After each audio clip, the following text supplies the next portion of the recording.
A knighthood. A private island in the Caribbean. And a helicopter, landing on a cricket pitch in front of thousands of people, carrying a locked chest with $20 million in cash inside. I need you to understand that's not a metaphor. That actually happened. It was a publicity stunt. And it was funded by the second largest Ponzi scheme in American history, bigger than almost anyone's except Bernie Madoff's, run by a man half the Caribbean called Sir Allen Stanford. Wasn't some anonymous fund manager working out of a back office. He built Stanford Financial Group into a genuinely massive operation, banking, brokerage, asset management, spread across dozens of countries, headquartered around a bank he controlled on the island of Antigua. And Antigua mattered here, specifically. In 2006, the government of Antigua and Barbuda granted Stanford an honorary knighthood for his investment in the country. From that point on, this was a man who got to walk into rooms as Sir Allen Stanford, and if you're trying to convince wealthy people to hand you their savings, a title like that does an enormous amount of quiet, unspoken work. The product at the center of it all was almost boring on paper: certificates of deposit, sold through Stanford International Bank, his offshore bank in Antigua. CDs are usually about as safe and unglamorous as investing gets. Stanford's paid remarkably consistent returns, year after year, notably higher than what any comparable, legitimate bank was offering. He told investors their money was being placed in a diversified, professionally managed portfolio, real estate, equities, more. In reality, prosecutors would later allege, there was no such diversified portfolio generating those returns. It was, structurally, the same basic mechanism as Madoff: new investor money paying out the returns promised to earlier investors, dressed up in the respectable language of offshore banking. Here's the part one actually can't get over, and it's the detail that tells you everything about how this man operated. In 2008, Stanford sponsored a cricket tournament called the Stanford Super Series, put up a $20 million prize, and for the promotional launch, had a helicopter land directly on the pitch at Lord's Cricket Ground in London carrying a transparent chest stuffed with what was reported as $20 million in cash. Cricket players posed for photos next to it. It made international news, exactly as intended. This wasn't some background financier quietly running numbers. This was a man actively, deliberately building a myth of wealth so enormous, so theatrical, that almost nobody thought to ask the boring question underneath it: where is this money actually coming from? Someone was paid to catch this, and in fairness, someone did try, more than once, years earlier. Regulators had flagged concerns about Stanford's operations going back over a decade before the collapse.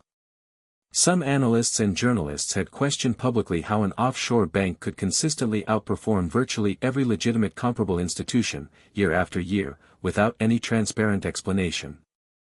Stanford's response, like almost everyone in this pattern, was to lean harder into image. More sponsorships. More visibility. More Sir Allen. The louder and more visibly successful you appear, the more any specific skeptical question gets drowned out by the general noise of, surely someone this prominent couldn't be running a fraud.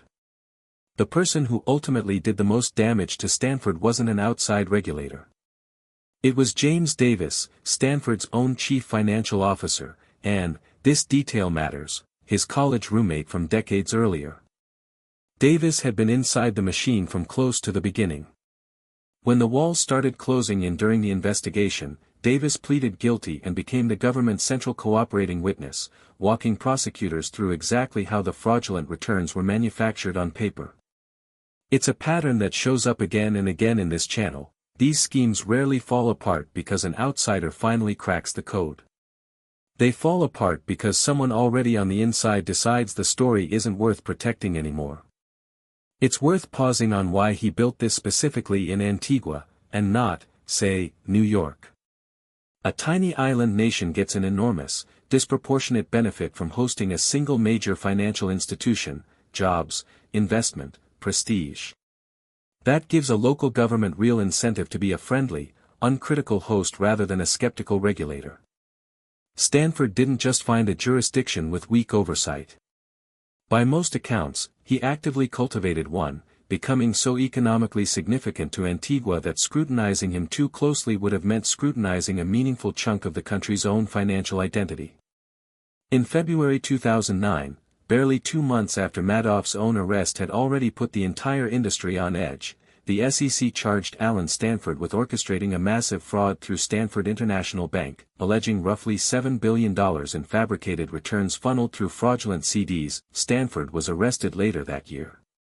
His trial in 2012 featured, among other things, allegations that he'd bribed a regulator in Antigua to look the other way for years, turning what regulators were supposed to be a check on the fraud into something closer to a paid participant in it. In March 2012, a jury convicted him on 13 of 14 counts, including wire fraud, mail fraud, and obstructing an SEC investigation. He was sentenced to 110 years in federal prison. Roughly 28,000 investors across more than 100 countries were affected, many of them concentrated in Latin America and the Caribbean, where Stanford International Bank had specifically marketed itself as a safe, respectable offshore alternative to unstable local banking systems. For a lot of these investors, this wasn't speculative money. It was retirement savings, moved offshore specifically because it was supposed to be safer there. Recovery efforts dragged on for well over a decade, complicated by cross-border legal proceedings across multiple jurisdictions, and by most accounts, victims ultimately recovered only a modest fraction of what they'd actually invested, nowhere near the recovery rate Madoff's victims eventually saw. Antigua and Barbuda, whose banking regulator had been directly implicated in the bribery allegations, faced its own lasting reputational damage as an offshore financial center. James Davis, the CFO whose cooperation ultimately helped convict his old college roommate, received a substantially reduced sentence compared to Stanford himself, in exchange for his testimony, a deal prosecutors regularly offer in cases exactly like this one, because the person closest to the fraud is almost always the person who can most precisely explain how it actually worked. What gets me about this one, compared to almost everyone else I've covered, is how little Stanford actually tried to hide the theatrics. Wirecard hid behind complicated audits nobody wanted to unpack. Parmalat hid behind a single forged fax nobody bothered to check. Stanford didn't really hide at all. He built a knighthood, a cricket tournament, a helicopter full of cash, and dared people to ask where it came from anyway. And for over a decade, almost nobody did. Because the more spectacular the wealth on display, the more it seems to function as its own kind of proof, as if nobody could possibly fake something this loud, this public, this confident. The numbers always tell the story eventually. In Stanford's case, so did the sheer size of the performance. It just took everyone an uncomfortably long time to ask what, exactly, was paying for the show. There's a pattern worth naming across almost everything I cover on this channel, and Stanford might be the purest version of it: spectacle substitutes for scrutiny. A knighthood substitutes for a credit check. A helicopter full of cash substitutes for an audited balance sheet. None of these things are actually evidence that the underlying business works, they're evidence that someone has a lot of money to spend on convincing you it does. Those are not the same claim, even though they get treated as if they are, again and again, across every fraud on this channel. A helicopter landed on a cricket pitch with $20 million in cash, and almost nobody asked the obvious question. Subscribe, because that question is usually all it takes.